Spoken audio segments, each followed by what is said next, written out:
Wow, thank you, Emmy. Thank you so much. It's good to be here. It's glad to be in front of bankers. I told a couple of my buddies back home, listen, I'm gonna be out in Las Vegas.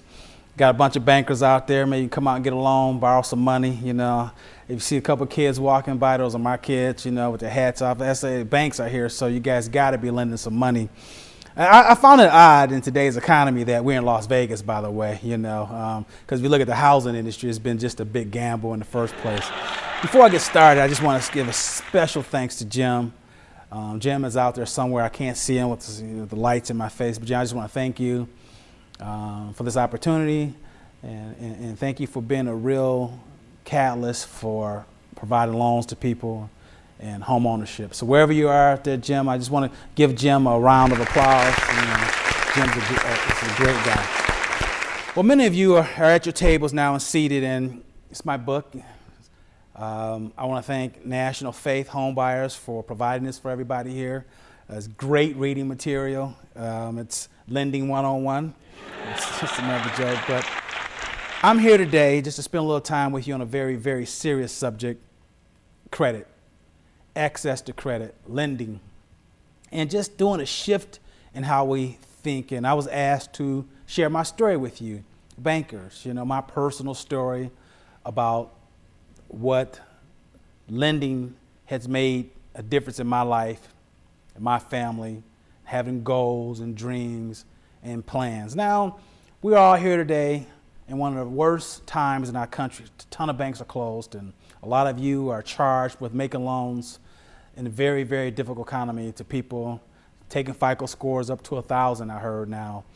And I just want to share with you, if we can just take a look at making loans that make a difference, making loans to invest in people, making loans that invest in communities.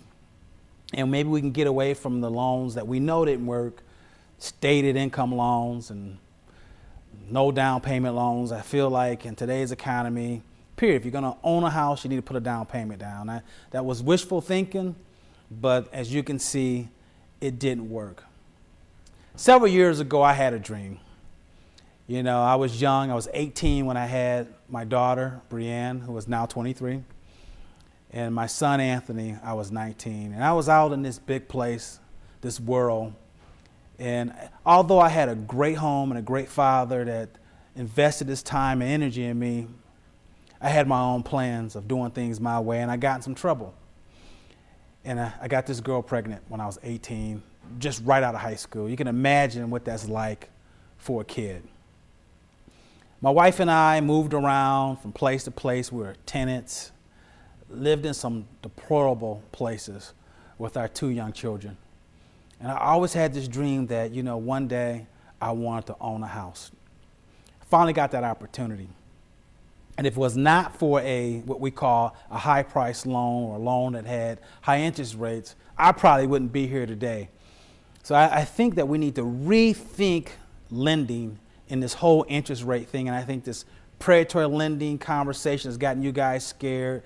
And I just want to kind of get everything here today kind of plateaued, where we understand why certain people in certain societies need money and why maybe higher interest rate, higher risk works. But it's got to be responsible. It's got to be responsible lending that makes a difference. I come across this house, and I was able to buy it on land contract. And land contract interest rate was 11%.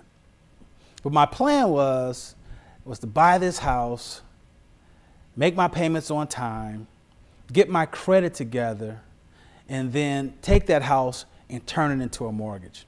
I would never forget walking into that home for the first time. And I remember looking at my wife, and we walked upstairs and we looked at the rooms for the kids. I was like, that's gonna be Anthony's room and that's Brianne's room. We were so happy to provide them a home that was safe. And more importantly, or as importantly, is that, their own bedrooms.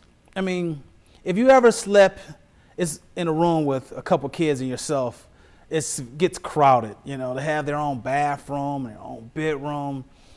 It was just a very humbling experience. But I had this plan. I did exactly what I was supposed to do. I went to a bank And I sat down with them, and my credit was horrendous. And they said, well, Anthony, you've got to get your credit together, but we like you. We're going to make this loan to you, and the interest rate is going to be 12.5%. We're not going to charge you a prepayment penalty. We'll give you X amount of times to take this loan and get back on your feet. I was so excited to get that 12.5% interest. And we're talking about a rate environment where the rates were about 8% at that time. So, you know, I'm paying a pretty hefty price. But I looked at it like this. I made some mistakes and I had to pay my dues. I looked at it, you know, I had my children when I was young, and I was tired of running out of excuses. I said, if I can get my hand on a house, I would be okay. And that's exactly what I did. I took that loan from Household Finance. They gave me the loan, and my friends and family was like, whoa, you're paying I can't believe you're paying that. They took advantage of you. And I said, no, because it's all about attitude. I said, no, they took a chance on me, and I'm glad to have it. I'm not going to have that rate forever. I'm not going to pay them that money forever, but I'm going to use that to start a payment history. I paid on time for a while, and I had this idea to start a business. I wanted to start my own mortgage company.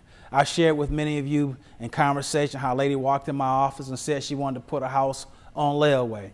I had this grand plan that, you know what, I need to start a business to help people. I went back to my home to do that. I put money out, I refinanced, and it helped me start the seeds of my company.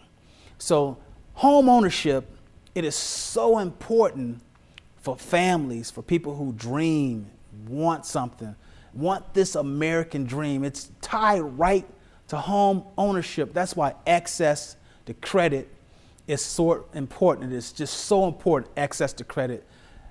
If you're making loans to people, not numbers, if you're making loans to communities, not houses or how you can make this, but to people, to communities where people can go in and make a difference. And if you can put back into your underwriting guidelines just common sense, just emotion, where everything now comes off a computer and you get to score, yes, no, yes, no. But behind every person there's a story.